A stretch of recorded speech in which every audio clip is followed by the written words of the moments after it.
मैंने अभी पिछली वीडियो में भगवान श्री कृष्ण और बलराम जी मथुरा जाकर के पहुंच चुके हैं और एक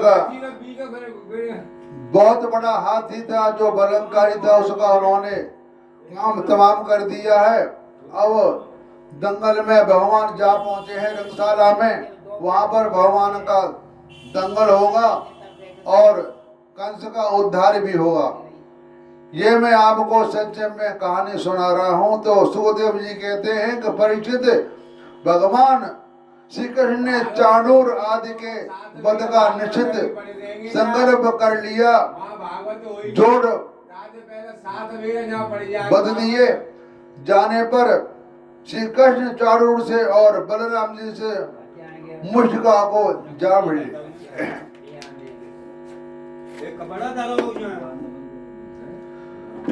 तो वे लोग एक दूसरे को जीत लेने की इच्छा से हाथ बांधकर और पैरों में पैर अड़ाकर बलपूर्वक अपनी अपनी और खींचने लगे।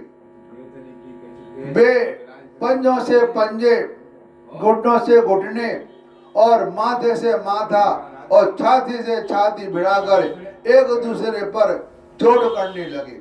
इस प्रकार दांव पेच करते करते अपने अपने जोड़ीदार को पकड़कर इधर उधर घुमाते, दूर ढकेल देते और जोर से जकड़ लेते, लिपट जाते और उठाकर पटक देते, छूट कर निकल भागते और कभी छोड़कर पीछे हट जाते। इस प्रकार एक दूसरे को रोकते और प्रहार करते और अपने जोड़ीदारों को पछाड़ देने की चेष्टा करते। कभी कोई नीचे गिर जाता तो दूसरा उसे घुटनों और पैरों में दबाकर उठा लेता, हाथों से पकड़कर ऊपर ले जाता और गले में लिपट जाने के बाद धकेल देता और आवश्यकता होने पर हाथ पांव इकट्ठे करके गांठ बांध देता।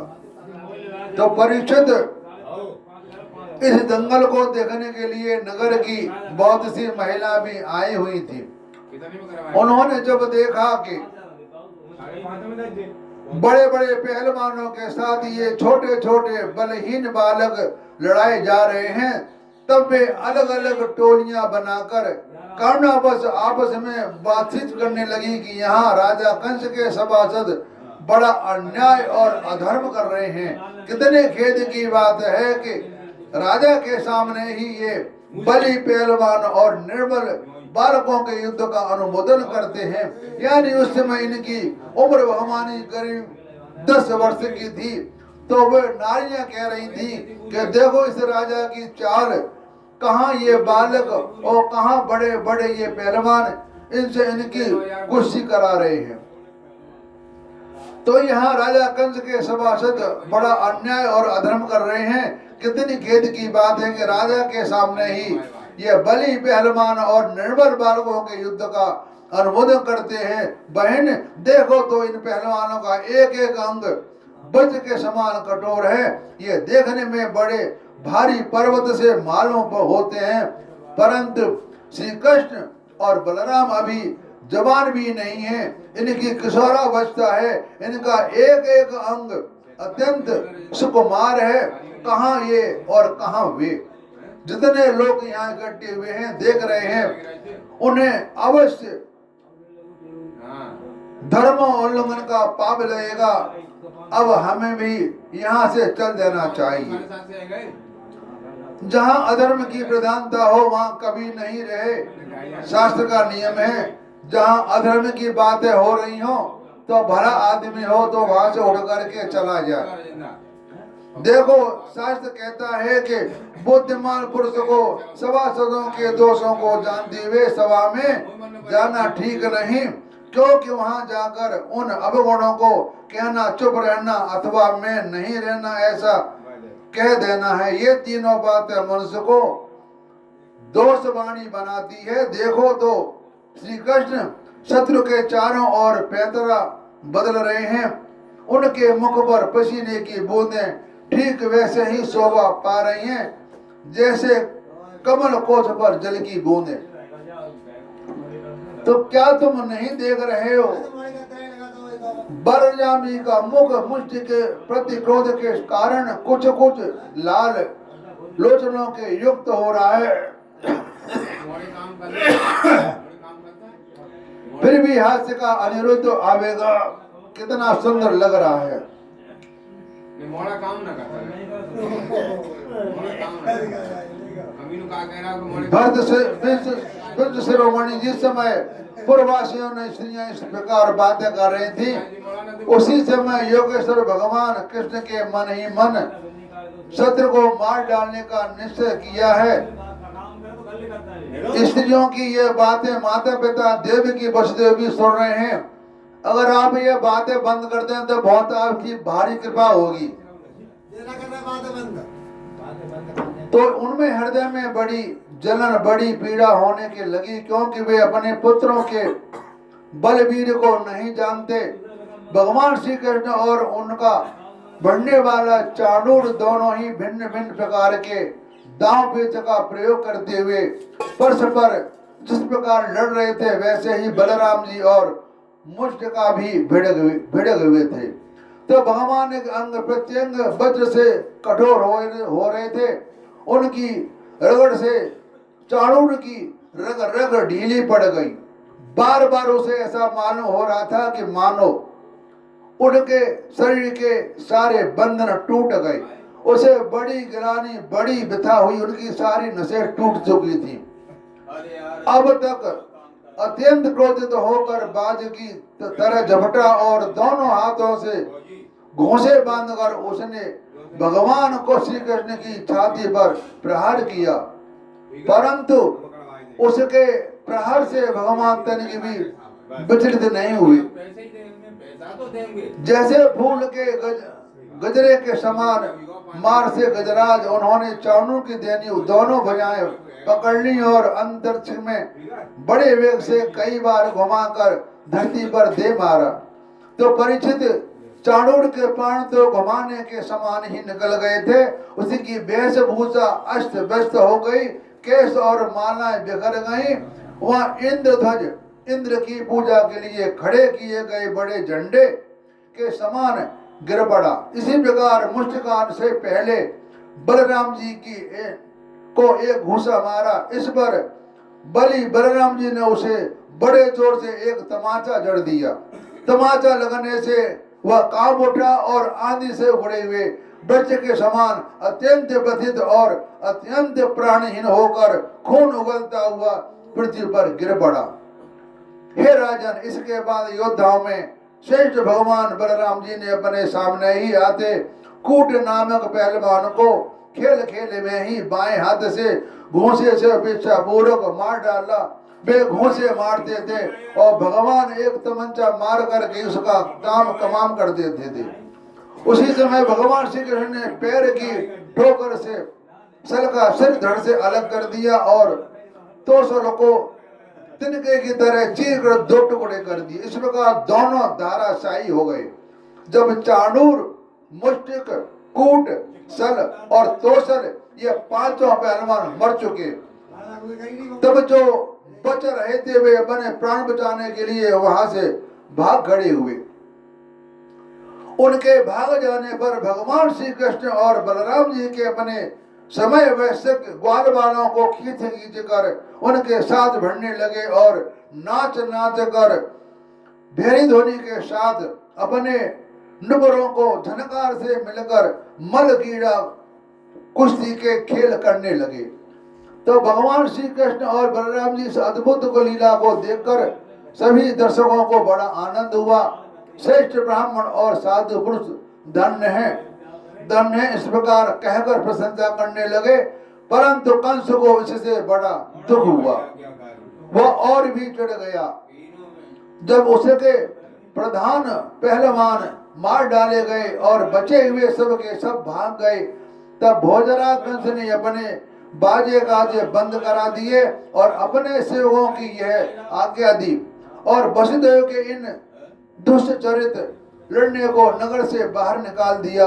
गोपों का सारा धन छीन लो और दुर्बुद्धि नंद को कैद कर ले गए। तो वसुदेव भी बड़ा कुबुद्धि और दुष्ट है, उसे शीघ्र मार डालने और उग्रसेन मेरा पिता होने पर भी अपने अनुयायियों के साथ शत्रुओं के से मिला हुआ है, इसलिए उसे भी जीता मत छोड़ो। कंस इस प्रकार बढ़ बढ़कर बकवाद कर रहा था, यह कि अविनाशी श्री कृष्ण कुपित होकर फुर्तीले वेग पूर्वक उछलकर लीला से ही उनके ऊंचे मंच पर जा चढ़ी। जब मनुष्य कृष्ण ने देखा कि मृत्यु रूप भगवान श्री कृष्ण सामने आ गए, तब वह सहसा अपने सिंहासन से उठ खड़ा हुआ और हाथ में ढाल और तलवार उठा ली। हाथ में तलवार लेकर चोट करने का अवसर ढूंढता हुआ पैतरा बदलने लगा। आकाश में उड़ते हुए बाज के समान वह कभी दाईं और जाता तो कभी बाईं ओर, परंतु भगवान का प्रचंड तेज अत्यंत दुस्सह था। जैसे गरुड़ सांप को पकड़ लेते हैं, वैसे ही भगवान ने बलपूर्वक उसे पकड़ लिया। इसी समय कंस का मुकुट गिर गया और भगवान ने उनके केस पकड़कर उसे ऊंचे मंच से रंगभूमि में गिरा दिया। फिर परम स्वतंत्र और सारे विश्व के आश्रय भगवान श्री कृष्ण उसके ऊपर स्वयं कूद पड़े। उनके कूदते ही कंस की मृत्यु हो गई। सबको देखते देखते भगवान श्री कृष्ण कंस की लाश को धरती पर उसी प्रकार घसीटने लगे जैसे कि सिंह हाथी को घसीटता है। इस समय सबके मुंह से हाय हाय हो बड़ी ऊंची आवाज सुनाई पड़ी। कंस नित्य निरंतर बड़ी घबराहट के साथ श्री कृष्ण का ही चिंतन करता रहता था और खाते पीते सोते चलते बोलते और सांस लेते सब समय अपने सामने चक्र हाथ में लिए भगवान श्री कृष्ण को ही देखता रहता था कि मेरे पीछे भगवान का चक्र पड़ा हुआ है। तो वह बहुत भयभीत रहता था। वह चाहे देश भाव से ही क्यों न किया गया हो, उसे भगवान की उसी रूप की प्राप्ति हुई। यानी कहने का मतलब यह है कि अगर कोई दुष्ट भाव से भी भगवान को देखता है या भजता है तो उसका कल्याण निश्चित है। कंस के कर्ण और न्योत्र आदि 8 छोटे भाई थे। वे अपने बड़े भाई का बदला लेने के लिए क्रोध से आग बबूले होकर भगवान श्री कृष्ण और बलराम जी और दौड़े। जब भगवान बलराम ने देखा कि बड़े वेग के युद्ध के लिए तैयार होकर दौड़ आ रहे हैं, तब उन्होंने पारिक उठाकर उसे वैसे ही मार डाला जैसे सिंह पशुओं को मार डालता है। उस समय आकाश में दुदम्बियां बजने लगी।